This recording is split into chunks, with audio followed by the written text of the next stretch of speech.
So, nandito rin yung mga official natin at ini-inspection ng paligid para sa seguridad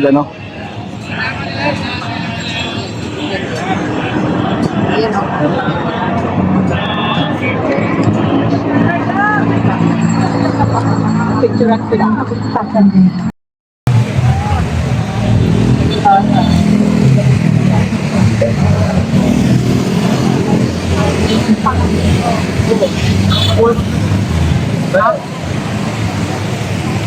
Okay, ayusin mo po. Dito na kaya. Kaya pala eh.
So grabe guys, isang kumpanya, company ng mga kapulisan ang sumugod dito.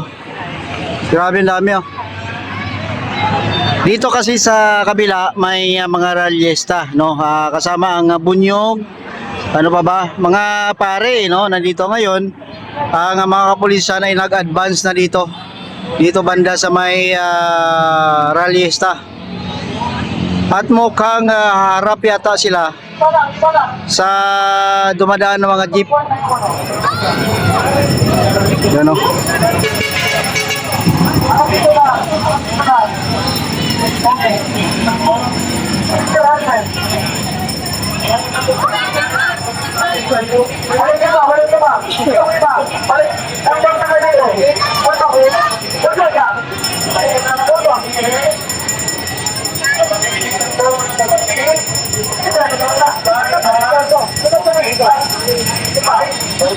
So ilira sila ng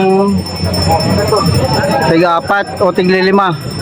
Tapos maglalakad dyan sila yata papunta doon sa dulo. Kasi sa dulo niyan guys, hindi lang dito ang mga ralyista. Ang mga ralyista naghahanda na rin guys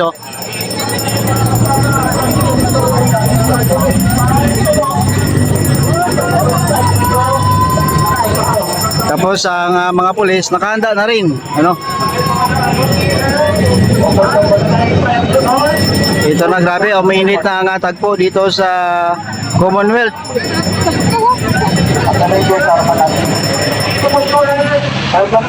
So, ang tinalagang kapulisan dito guys, ayon sa kay DILG Secretary John B. Crimolia ay nasa 20,000. Ang binabantayan nila ay 4 na location ito. Hindi lang dito sa Commonwealth, sa kabila meron din. Ang mga ralyesta nakahanda na rin dito guys Ang mga ralyesta kasama ang mga pare, nakahanda na rin.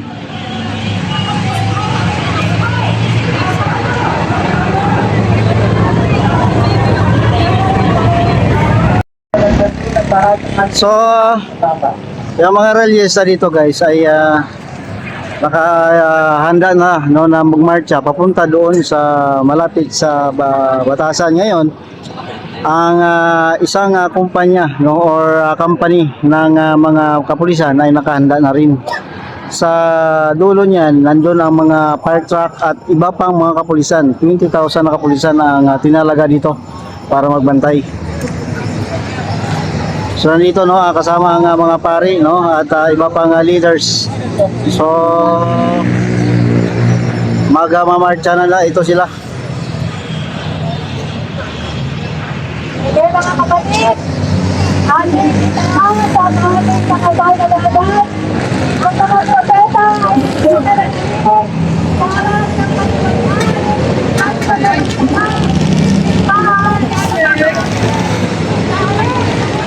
ang pagkakas ang pinagsa ang kasamahan at inihayag ang pag-asang nagpupula sa Diyos. Kaya patuloy nating panawagan. Propeta ng bayan! Propeta ng bayan! Ang mga propeta ay patuloy na tumitingin, nakikipagalangin at nakikisigaw sa mga sa mga.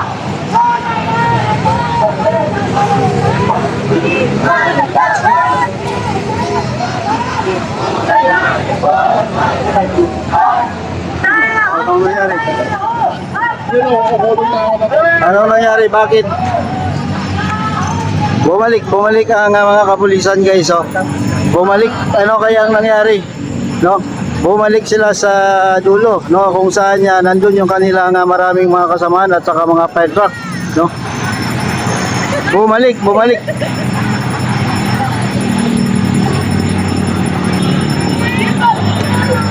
So sa anong kadahilanan, hindi natin alam kung bakit bumalik. Kanina pumunta na dito at biglang bumalik. At sa kanilang pagpunta dito, nakahanda na rin, nagmarcha ang grupo na ito, no? Mga grupo ng mga kaparian ng panawagan nila ay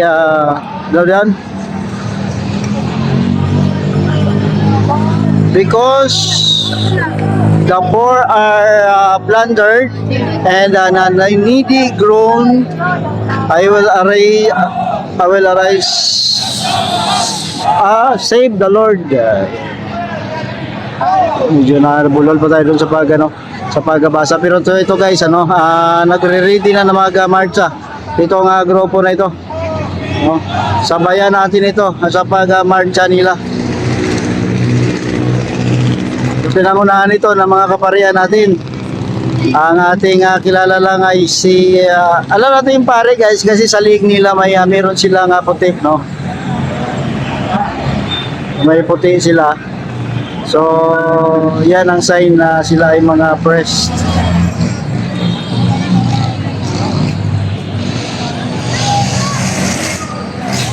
Pwede natin ito sila magmarcha, pero alam ko may iba, aside from this group, may iba pang grupo na pupunta din dito.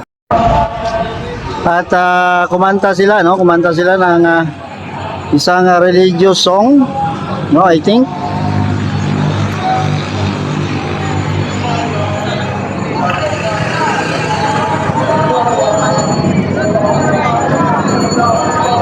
Ang grupo yata, alam mo guys, may aside from this group, may isa pang grupo na may malaking mobile stage, yung 10-wheeler truck, no? Ginawa nilang stage. So ito alam ko maliit lang ito, no, na grupo. May isa pang malaking grupo, and kaninang umaga mayroon ding isang grupo din na galing sa Timog at Tagalugan. So another group din yun. Maybe maya-maya combine yan sila at magmarcha papunta dito.